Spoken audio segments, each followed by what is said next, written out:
FTP நேயர்களுக்கு வணக்கம். இன்று நம்முடைய வம்சி அவர்கள் இணைந்திருக்கிறார். சார் வணக்கம். வணக்கம் சதீஷ். பெஹல்காம் தாக்குதலுக்கு பிறகு இந்த ஆபரேஷன் சிந்து அப்படின்ற பெயர்ல இந்தியா எதிர் தாக்குதல் நடத்தியிருக்காங்க. இன்னைக்கு இந்தியாவில் எல்லாராலும் பேசக்கூடியது என்னன்னா, இந்தியா பாதுகாப்பான ஒரு சூழல் நோக்கி போயிட்டு இருக்கு அப்படின்னு நம்மளால பார்க்க முடியுது.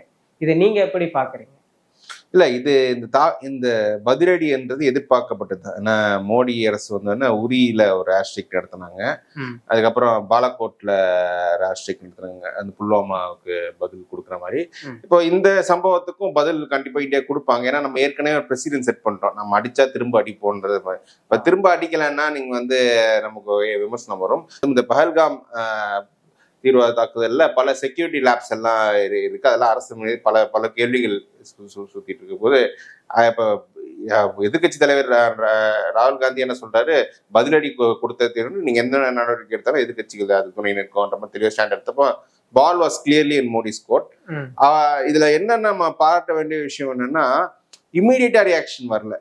அவர் வெயிட் பண்ணாங்க. பாகிஸ்தான் தரப்பு இம்மீடியட்டா ரியாக்ஷன் வருவாங்க, இது பண்ணுவாங்க அப்படின்னு எதிர்பார்த்தா. பட் நிறைய டிஸ்கஷன் போயிட்டாங்க. சில டிஸ்கஷன்ஸ் நடக்கிறது மீடியாவில் கூட தெரிஞ்சுது. அப்புறம் ஒவ்வொரு ராணுவ தளபதிகள் ஒவ்வொருத்தரையும் தனியா கூப்பிட்டு பேச்சுவார்த்தை நடத்தாங்க. இடையில இந்த காஸ்ட் சென்சஸ் பத்தின அறிவிப்பு வந்தோடனே எல்லாரும் நினைச்சாங்க இந்தியா இதை திசை திருப்புறாங்க, இப்போ அவங்க அவங்களோட இந்த ராணுவ நடவடிக்கை எதுவுமே எடுக்க போதில்லைன்னு நினைச்சிருந்தாங்க. அப்படி இருக்கும்போது ஒரு மாக் ட்ரில் பண்றோன்ற அந்த சூழல் ஒரு அறிவிப்பு வெளியிட்டு இன்னைக்கு நைட்டு இந்த அட்டாக் நடந்தது பாகிஸ்தானை திசை திருப்பிட்டு ஒரு அன்எக்ஸ்பெக்டட் டைம்ல இந்த அட்டாக் நடந்திருக்கு. அதுவும் என்னன்னா, உரி பாலக்கோட் ஸ்ட்ரைக் நடக்கும்போது அது நம்ம அந்த ஸ்ட்ரைக் நடந்ததுக்கு போதிய எவிடன்சஸ் நமக்கு இல்லை. பாகிஸ்தான் தரப்புல இந்த அப்படி ஒரு தாக்குதல் நடக்கவே இல்லை, சும்மா அவங்க அரசியல் காரணத்துக்கு அவங்க போய் சொல்லிட்டு இருக்காங்க அப்படின்னு அவங்க சொன்னாங்க. இன்னைக்கு உரி சர்ஜிக்கல் ஸ்ட்ரைக்கை எதிர்கட்சிகளே கேள்வி கேட்டாங்க.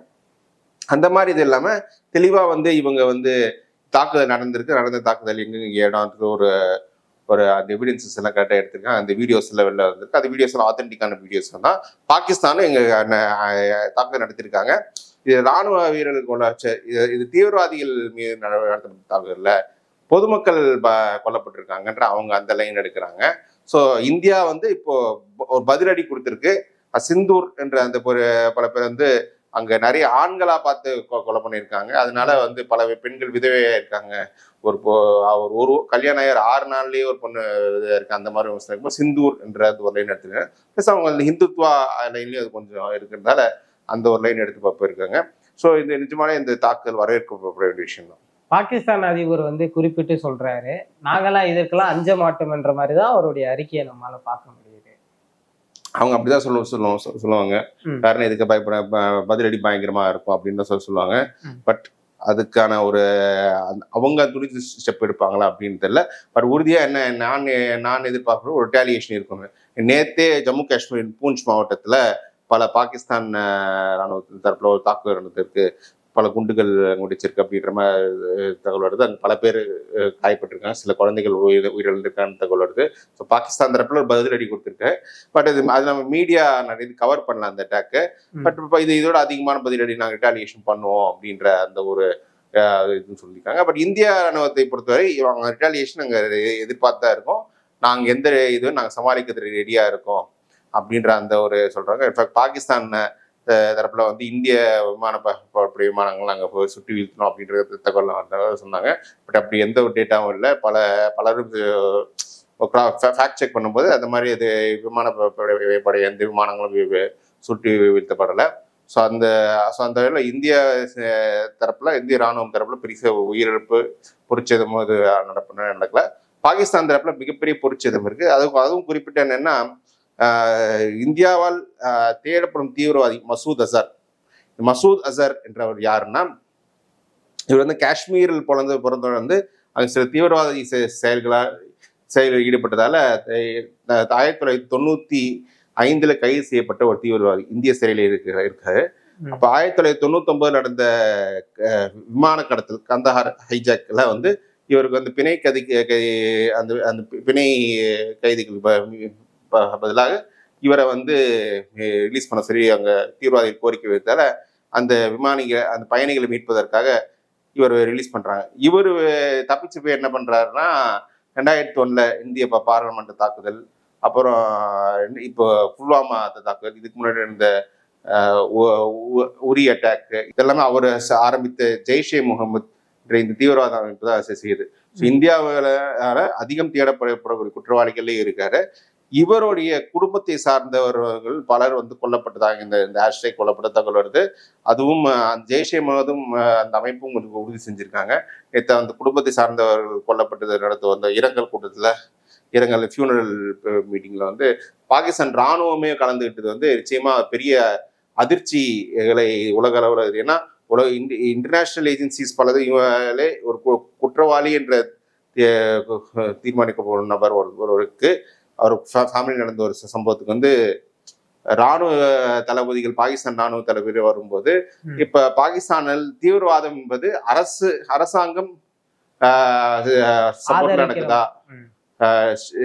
பாகிஸ்தான் ஸ்டேட் ஸ்பான்சர்ட் டெரர், அதாவது அரசாங்கம் உதவியோடு அங்க தீவிரவாதிகள் பயிற்சி எடுக்கிறாங்களா, அவங்களுக்கு தீவிரவாதம் ஊக்குவிக்கப்படுதா அப்படின்ற அந்த கேள்விகள் வருது. அதுவும் இந்த நிகழ்வு அதை மேலும் உறுதி செய்யற மாதிரிதான் இருக்கு. இப்போ இந்தியா எதிர்த்தாக்குதல் நடத்தும் போது குறிப்பா அந்த தீவிரவாத முகாம்களை மட்டும்தான் அடிச்சு நொறுக்குனாங்க. ஆனா இது பொதுமக்களுக்கு எந்த ஒரு இடத்துலயும் பாதிப்பை கொடுக்கலன்னு தான் நம்மளால பார்க்க முடியுது.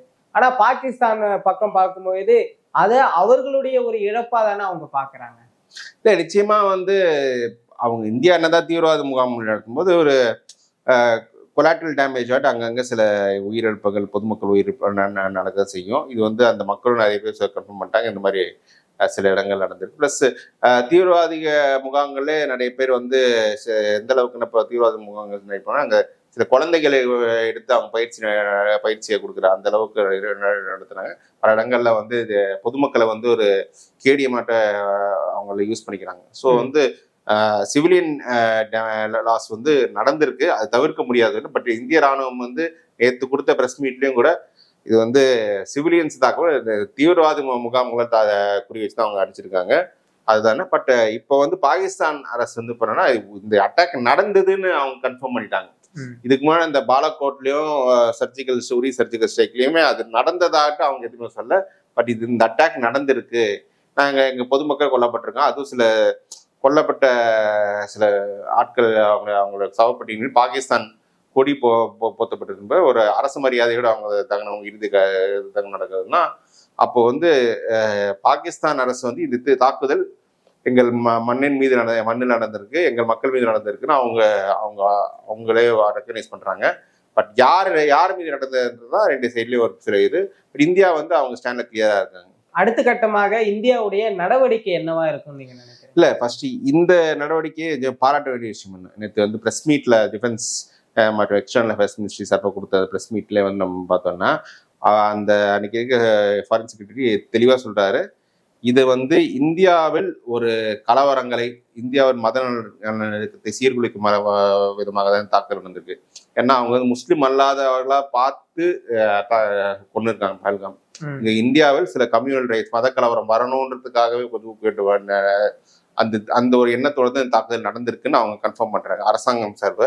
அதுக்கேற்றாப்புல ஆளுங்கட்சியை சேர்ந்த பலரும் இந்த ஃபர்ஸ்ட் தாக்குதல் நடந்தது இந்துக்கள் மீது நடந்த தாக்குதல், இந்துக்கள் மீது நடந்த தாக்குதல்னு சொல்லி ஒரு மிகப்பெரிய ஒரு அன்னைக்கு மிகப்பெரிய ஒரு ஒரு நெகட்டிவ் கேம்பெயின், கலவரத்துக்கு செய்யறதுக்கு என்னென்ன கேம்பெயின் நடத்தணுமோ எல்லாத்தையும் பண்ணிட்டு இருந்தாங்க. அவங்க எல்லாம் பாஜக இது எப்படி கையாளுவாங்கன்னு தெரியும். அவங்க பாஜக அபிஷியல் ஹேண்டில்ஸே பலது அப்படிதான் நடந்திருக்கு. பட் ஆனா அரசாங்கம் தரப்பு ரொம்ப தெளிவா இருக்காங்க, இது நம்ம இந்தியர்கள் மீது நடத்தப்பட்ட தாக்குதல் தான், அவர் ஹிந்து முஸ்லிம் இதுன்னு பார்க்கல, இந்தியர்கள் மீது நடத்த தாக்குதல். இதுல நம்மளோட இங்க கம்யூனல் ரைட்ஸ் உருவாக்கும், நம்ம ஒற்றுமையை சீர்குலைக்கணும்னு நினைக்கிறதாக, அதெல்லாம் நம்ம அதுக்கெல்லாம் இடம் கொடுக்கக்கூடாது, நம்ம ஒற்றுமையை இருக்கணும் அப்படின்னு சொல்லிதான். அதாவது இந்தியா என்பது இந்த 70 ஆண்டு காலம் இந்தியா பாகிஸ்தான் ஒரே நாள்ல சுதந்திரம் பண்ணது 2 நாட்கள், 2 நாடுகள் ஒன்னா போகும்போது இன்னைக்கு 75 வருஷத்துல இந்தியா எவ்வளவு வளர இருக்கு, இந்தியாவோட வல்லரசா இருக்கு, இங்க தொழில் வளர்ச்சியும் சரி, மனிதவள மேம்பாடு வளர்ச்சி எவ்வளவு நல்லா இருக்குன்றதுக்கு காரணம் இந்த மாதிரி ஒரு மக்கள் மத்தியில ஒற்றுமையா இருக்க வேண்டும், இந்தியா மதசார்பன்மையும் ஒற்றுமையா இருக்க வேண்டும் எண்ணம் இருப்பதால் தான் நம்ம இந்தியாவில் வளர்ந்துருக்கோம். ஒரு மதத்தின் அடிப்படையில் கட்டப்பட்ட நாடு, அது ஒரு தீவிரவாதிகள் பயிற்சி கொடுக்க இன்னொரு நாடான பாகிஸ்தான் வந்து அங்கே எல்லா எந்த வளர்ச்சியுமே இல்லாம அண்டை நாடுகளுக்கு கீழே கடன் வாங்கி நம்ம நாடு நடத்த வேண்டிய பொசிஷன்ல அவங்க இருக்காங்க. ஸோ இந்தியாவின் வளர்ச்சிக்கு வந்து அந்த மதசார்பின்மை எண்ணம் வந்து அந்த இந்திய மக்கள் ரத்தத்திலே ஊறி போயிருக்கிறதால தான் கடந்த 10 ஆண்டுகள் பாஜக ஆட்சி வந்து இந்த மாதிரி பல கம்யூனல் கேம்பெயின்ஸ், ஹேட் பிரச்சாரங்கள் பல நடந்தாலும் மக்கள் அந்த மாதிரி ஒரு பிரச்சாரத்தில் ஈடு கொடுக்காமல் நம்மள ஒற்றுமையா இருக்கணும் அப்படின்ற இப்ப அரசாங்கமும் பல இடங்கள்ல வந்து ஒற்றுமையா இருக்கணும்ன்ற அந்த ஸ்டாண்டை எடுத்துக்காங்க. இப்போ ஒரு பார்த்தீங்கன்னா பிரஸ் மீட்ல கூட பார்த்தீங்கன்னா ஆர்மி தரப்புல பேசிய ஒரு பெண்மணி வந்து ஒரு இஸ்லாமிய பெண்மணி, ஒரு ராணுவ வீராங்கனி, அவங்க தான் பேசுறாங்க. ஒரு ஏர்ஃபோர்ஸ் தரப்புல பேசிய பெண்மணி வந்து ஒரு சீக்கிய பெண்மணி அப்படின்னு சொல்றது வந்து இந்தியான்ற நாட்டுக்கு வந்து நம்ம பல்வேறு மதங்கள், பல்வேறு இனங்கள் எல்லாமே ஒற்றுமையா இருக்கோன்ற அந்த ஒரு யுனைடெட் மெசேஜ் கொடுக்குறாங்க, ஒரு ஸ்ட்ராங் மெசேஜ் கொடுக்குறாங்க. கண்டிப்பா இந்த இந்தியா வந்து இதுக்கப்புறம் மேற்கொண்டே தாக்குதல் நடந்தாலும் அது உறுதியா நிற்போன்ற ஒரு ஸ்ட்ராங் மெசேஜ் கொடுத்துருக்காங்க. இது நிச்சயமா பிரதமர் மோடிக்கு வந்து இந்த தாக்குதல் வந்து அவரோட இமேஜுக்கு பெரிய ஒரு பூஸ்ட் கொடுக்கும். போல்டா எடுத்திருக்காரு, தைரியமா எடுத்திருக்காரு. அந்த தீவிரவாதிகள் வந்து தாக்குதல் நடத்தும் போது அந்த பெண்ணிடம் சொன்னபோது மோடி கிட்ட போய் சொல்லுங்க நாங்க கொண்டு இருக்கோன்னு, அப்ப பதிலுக்கு இன்னொரு மீன் நாங்க மோடி கிட்ட சொன்னதால்தான் அவர் திரும்ப அடிச்சிருக்காரு. அந்த மாதிரி இது வந்து அந்த மாதிரி மீன்ஸ் நிறைய வருது. ஸோ மோடியோட இமேஜ் வந்து இந்த தாக்குதல்ல பெருசா இது இருக்கு, ஒரு பொலிட்டிக்கல் மெசேஜிங் ஸ்ட்ராங்கா இருக்கு. நிச்சயமா இன்டர்நேஷனல் லெவல்ல எப்படி இது தாக்குதலை பாக்குறாங்க, ஏன்னா இந்தியாவும் பாகிஸ்தானை பொறுத்து 2 அணு ஆயுதங்கள் இருக்க ஒரு 2 நாடுகள், இதுக்கு வந்து பெரிய போர் வரக்கூடாது, இல்லை இன்டர்நேஷனல் சிஸ்டம் நினைப்பாங்க. ஸோ அவங்க எப்படி இந்த 2 நாடுகளுக்குள்ள சமரசம் ஏற்படுத்துறாங்க, முயற்சி எடுப்பாங்க பார்க்கணும். அதே சமயம் இந்தியாவும் பாகிஸ்தான் தரப்புல எந்த தாக்குதல் நடத்தாலும் அது எதிர்கொள்ள தயாரா இருக்கு. நிச்சயமா நம்ம இந்தியாவுடைய அடுத்த கட்ட நிலைப்பாடுகள் என்னன்னு பொறுத்திருந்து பார்ப்போம். நன்றி.